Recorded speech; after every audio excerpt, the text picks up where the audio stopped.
Hello and welcome to my review of the Death Guard, Lord Felthius and the Tainted Cohort. This box set will cost you £25 and it's part of their easy to build kits.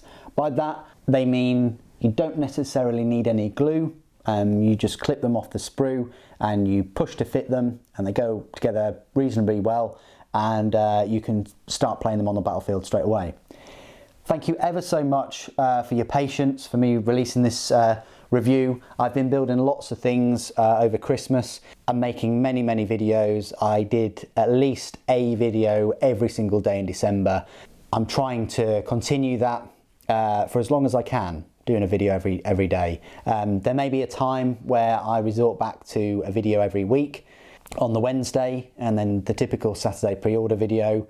And then the Sunday I always try and make a video that's not related to Warhammer at all. So it could be knife, motorbike, or something electronics based, or video game based. So this is the set, of course easy to build. They were easy to build. I didn't really have any issues at all. It comes with the 3 Blightlord Terminators, which will be a welcome addition to my 5 that I bought. And I think in that review, I was very impressed with the detailing, but not so impressed with the sort of customization options and things, especially when it came to like the combi weapons. And unfortunately, it's a similar case in this set.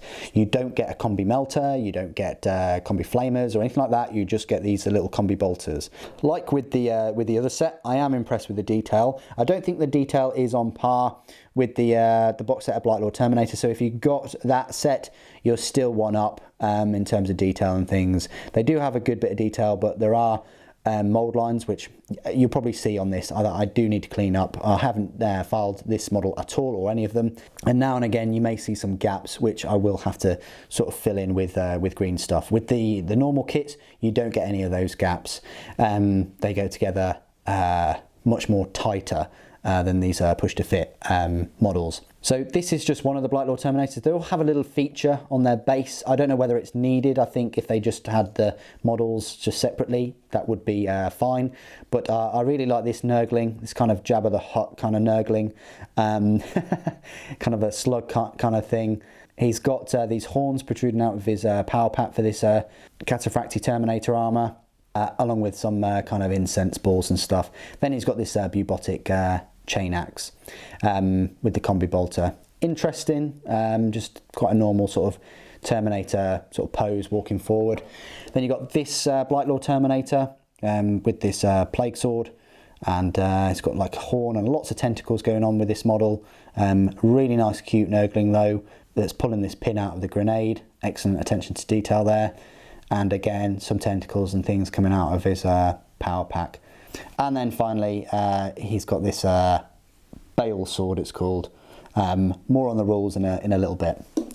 And then this Blightlord Terminator, he has the Plague Spewer. Very decent incense ball at the back, but with a load of gloop and slime, and the same here. I'm normally not a big fan of the slime and stuff dripping from things, but there you go. He's got the 3 sort of lenses on his helmet, and a fist, and yeah, more sort of incense stuff going into his pack. And then for some reason he's just got this bit of slime tentacle thing on the floor. I do like the knee with the teeth though in the mouth. I think that's pretty cool, and the teeth on his armour in places. And then finally you've got Lord Felthius himself, who is a Lord of Contagion. I'll be doing a size comparison with the other Lord of Contagion from the Dark Imperium box set in a moment, but it's interesting to note that he is on the same size base as the other Blightlord Terminators. I think it would have been better if Games Workshop shipped him with a 50mm base, but I can see why it's easier for them to ship out 4 of the same base with the same holes and stuff in, you know, for this set. But yeah, he went together quite well. He does have a bit of a troll looking face. You know, I would have preferred him hooded completely. Maybe you could put some green stuff over him, cover up that manic grin. But I guess, you know, some servants of Nurgle do have this manic grin, especially if there's a bar piper nearby, chuckling some kind of feverish song. But it's got this Man Reaper. Does look a bit small, but there you go. I'll do some size comparisons with the Death Shroud Terminators in a moment. But that's Lord Felthius. I do like this cloak. I think I said that in the unboxing. Lots of detail there. I'm assuming it's some kind of fur or cloak rather than a load of maggots. But there you go. And you've got some drips of slime and stuff coming from the Man Reaper too, and a load of slime and stuff. So it's basically covered in slime and goop and things like that. It's got a bit of a detailed base going on too, bit of a half detailed base. So yeah, that's Lord Felthius himself. Let's do some size comparisons then. So firstly, next to my favourite miniature of 2017 is the little Blight Hauler. As you can see, Blight Hauler's definitely got more of a presence, but these models will fit with the aesthetics very well. Nice synergy here between these models. They share a lot of aesthetics, and yeah, they'll work quite well in and around one of these Blight Haulers. Next to a normal Blight Lord Terminator, they should be about the same size, and yeah, they pretty much are same size as a normal Death Guard Blight Lord Terminator. So again, they're going to share the aesthetics really well in and amongst them, obviously when they're sprayed and things and painted. Next to a normal Plague Marine, yeah, very similar aesthetics and things. And yeah, height wise, obviously Blight Lord a bit taller, obviously more thicker. Next to a Death Shroud Terminator. Death Shroud are bigger than the Blight Lords. And next to the Lord of Contagion, Lord of Contagion is taller, probably because he is walking on this extra bit of cliff face or whatever it is. And all of these spikes and bone things on the top give him more of a presence. He's even around some Death Shroud, he's going to stand out amongst them. Next to Typhus, however, though, Typhus is bigger, but that's mainly because of the big Man Reaper raised quite high. But yeah, even next to Typhus, definitely holds his own a bit. But compared to the original, so the original Lord of Contagion, they are quite similar. The original Lord of Contagion, I'd probably say, is a little bit thicker height-wise. That's very close. The newer one is just just like a smidgen taller.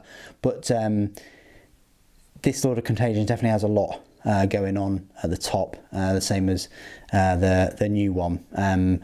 But yeah, his base definitely makes him look like a bigger model. But in reality, they're sort of similar sized. Again, this goes back to putting a 50mm base on the newer one.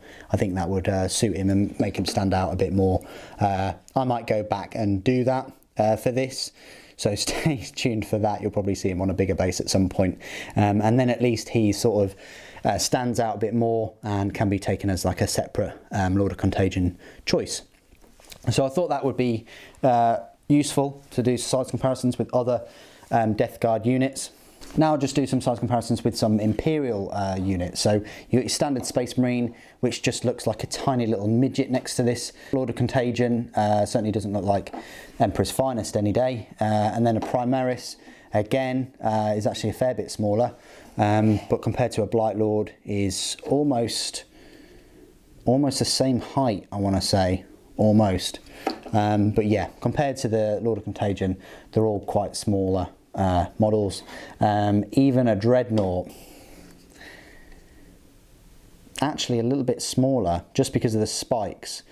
His head almost comes up to the front grille of a Dreadnought. So it just goes to show you how big these models are getting. Heard about the price creep? How about the size creep? So this is my part of the review where I will talk about the rules of this unit. Now, you won't find them in the Codex Death Guard. They actually come in their own little separate booklet, which is right here. It comes with the pack. All of the easy to build kits come with one of these, which is lovely. It's colour, it's a great instruction guide. You've got a lovely paint guide and a little bit of an advert. Also the rules in many languages. So they really are stepping it up with these instruction books, as always. I can't really think of anything else that they could add to them really, other than the actual points cost, you know, for competitive play. But there we go. That's the only thing I'd probably add. The one thing I will say that there is a slight mistake with this Lord of Contagion is if you see the stat line there, what on earth is CC, CT, FE, PV, A and CD? I mean, that is what they've done is they've, unfortunately, at the top, they've put the, I think French, because if you look at the Blight Hauler, it's the same top sort of name of the categories there. So that's the only sort of downside I can see. There's a bit of a mistake there with the top specifications, but they are the same as usual, so we'll carry on. So it has exactly the same stat line as the Lord of Contagion in the Death Guard Codex. It's the same power cost. Of course, without knowing its points, we don't know what his points cost, but I would have said he's going to be the same points cost if you wanted to use him competitively. He is a Lord of Contagion armed with a Man Reaper, different to the one in the Codex because that one's armed with a Plague Reaper. The Man Reaper is better than the Plague Reaper.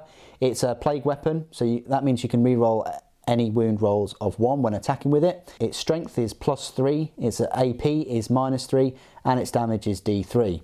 So if you wanted to use him as a standard Lord of Contagion, like in the Codex, you can do, because he's armed with that. His abilities, he has Disgustingly Resilient and Death to the False Emperor, the same as Lord of Contagion. He has Nurgle's Gift, which is the same, Cataphractii Armour and Teleport Strike. So he doesn't have anything extra than the normal Lord of Contagion that you get with the Dark Imperium set. Now, they still haven't released the Lord of Contagion separate, so at the moment, unless you don't want to fork out sort of £95 for the Dark Imperium set, the only way of getting a separate Lord of Contagion, without going on eBay and things of course, is by getting one in this set, which will cost you sort of £25, but you do get some Blight Lord Terminators with him. The Blight Lord Terminators, or Felthius' Cohort, are an elite choice. Their power rating is an 8, which means they're slightly more expensive, sort of model for model wise, as the standard squad of 5, which will cost you 14 power points. The whole stat line is exactly the same number of attacks, same save, same invulnerable save with the Cataphractii Armour. One is armed with a Plague Spewer, one a Bubotic Axe and Combi Bolter, and the other with a Bale Sword and Combi Bolter. Obviously they all do the same things as the Blight Lord Terminator's weapons do. They all have Death to the False Emperor, Teleport Strike, Cataphractii Armour, Aura of Rust and Disgustingly Resilient. So you're getting no difference there than your standard unit of 5 Blight Lord Terminators. However, with your standard squad of Blight Lord Terminators, for every 5 models, 1 may replace the Combi Bolter with a Plague Spewer, Reaper Autocannon or Blight Launcher. Of course, having them as Felthius' Cohort sort of negates that in that you don't have to have 5, you can just have the 3 and you get that Plague Spewer, you know, just for the cost of the 8 power points.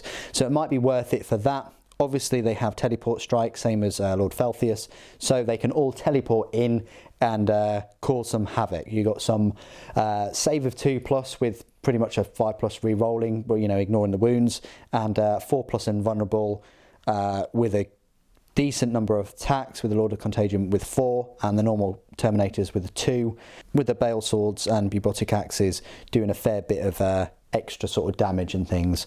A good little unit, an excellent set in my opinion. I think £25 is fair considering you are getting 3 Terminators and a completely separate HQ choice. It's going to be very interesting if and when they release that Lord of Contagion, how much it's going to be. I can't see it being any less than £20, so for an extra £5 you're getting those 3 Terminators, which, you know, you can always bolster that Blight Lord Terminator box set with these 3, depending on how you've kitted them out. Anyway, that's all I wanted to say about the Lord Felthius and Cohort, the easy to build kit from Games Workshop. What do you guys think? Do you like the models? Have you used these in a game? Please do put your comments below. Thank you ever so much for joining me today. Thank you for watching. Papa bless.